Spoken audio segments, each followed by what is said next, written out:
Perkenalkan, nama saya Kret Darmawan. Saya akan mempresentasikan 3 tokoh entrepreneur. Yang pertama, Robert Budi Hartono selaku founder Jarum. Kisah inspiratif Robert Budi Hartono menggambarkan perjalanan dari latar belakang sederhana menjadi salah satu tokoh bisnis paling sukses di Indonesia.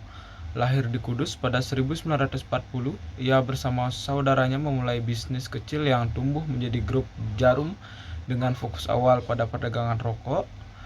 Melalui inovasi rasa dan kemasan, merek Jarum meraih pengakuan nasional dan internasional kendati menghadapi tantangan industri dan perubahan gaya hidup. Robert Budi Hartono berhasil beradaptasi dengan cepat. Ia menjadi pionir dalam industri rokok elektrik, vape di Indonesia dan berinvestasi dalam teknologi, termasuk mendukung startup. Keterlibatannya dalam filantropi dan pendidikan juga menunjukkan komitmennya terhadap masyarakat. Kisahnya mendorong orang untuk bermimpi besar dan berani mengambil risiko.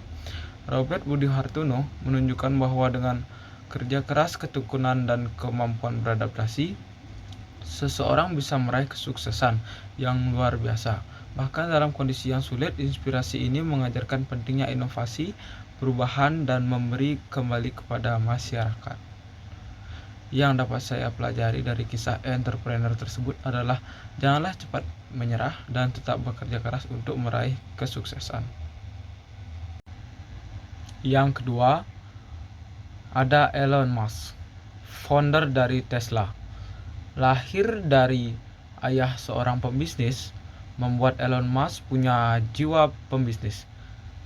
Ia mengembangkan berbagai macam produk bisnis sejak muda. Di awal karirnya, ia membangun PayPal yang kini dikenal sebagai platform pembayaran besar di dunia. Elon Musk mengambil nama Tesla untuk perusahaannya dan membuat produk mobil listrik mewah yang digunakan di seluruh dunia. Ini inovasinya yang membuatnya makin dikenal. Elon Musk lahir di Afrika Selatan dan pasangan May Musk dan Elon Musk pada tahun 1971. Tak lama setelah itu, orang tuanya pun berpisah dan ia hidup dengan ayahnya. Akan tetapi, Musk memutuskan untuk berpindah ke Kanada dan menumpang hidup pada saudaranya. Saat itu, ia pun mulai bekerja serabutan seperti membersihkan sampah gandum di peternakan, tukang bersih-bersih, pemotong kayu, hingga menjual komponen komputer. Semua pekerjaan itu dilakukan untuk menyambung hidup. Selain itu, ia mengambisi yang tinggi terhadap apa yang telah dicita-citakannya sejak kecil. Musk pun mulai mendirikan perusahaan Tesla Motors. Perusahaan Elon Musk kali ini bertujuan untuk memproduksikan mobil listrik dengan harga terjangkau. Ia pun ikut turun tangan dan mengawasi semua pengembangan produk, rekayasa hingga desain produk dari perusahaan Tesla Motors miliknya. Hingga di tahun 2008, perusahaan ini pun berhasil meluncurkan mobil listrik yang bernama Tesla Roadster. Mobil listrik ini memiliki kemampuan akselerasi 0 hingga 60 mph. Hal ini sebagai upaya yang dilakukan Musk menciptakan energi yang ramah lingkungan. Mobil listrik yang dirancang oleh perusahaannya ini pun mencapai penjualan hingga 2.500 unit di 31 negara. Tak berselang lama setelah itu, Musk pun meluncurkan sedan listrik pertama yang akhirnya mendapatkan penghargaan sebagai 2013 Car of the Year.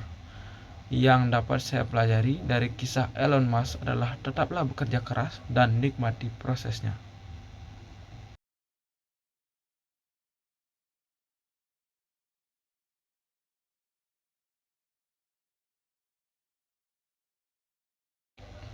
Yang ketiga ada Ahmad Zaki, founder Bukalapak. Sesuai dengan namanya, Bukalapak berasal dari kata membuka lapak yang memiliki misi Fair Economy for All.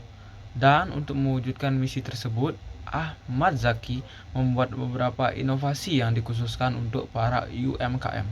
Ahmad Zaki memberikan tempat untuk para pelaku UMKM untuk mendapat akses yang sama terhadap modal, memanfaatkan teknologi, memanfaatkan infrastruktur, serta terhubung dengan konsumen melalui Bukalapak.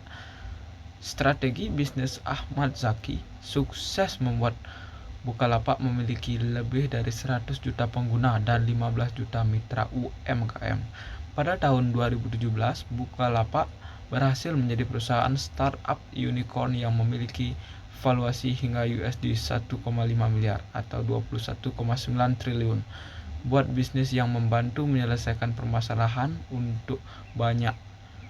Tahukah Anda apa permasalahan kebanyakan bisnis UMKM? Mereka memiliki produk atau layanan yang bagus, tapi kurang dalam pemasaran.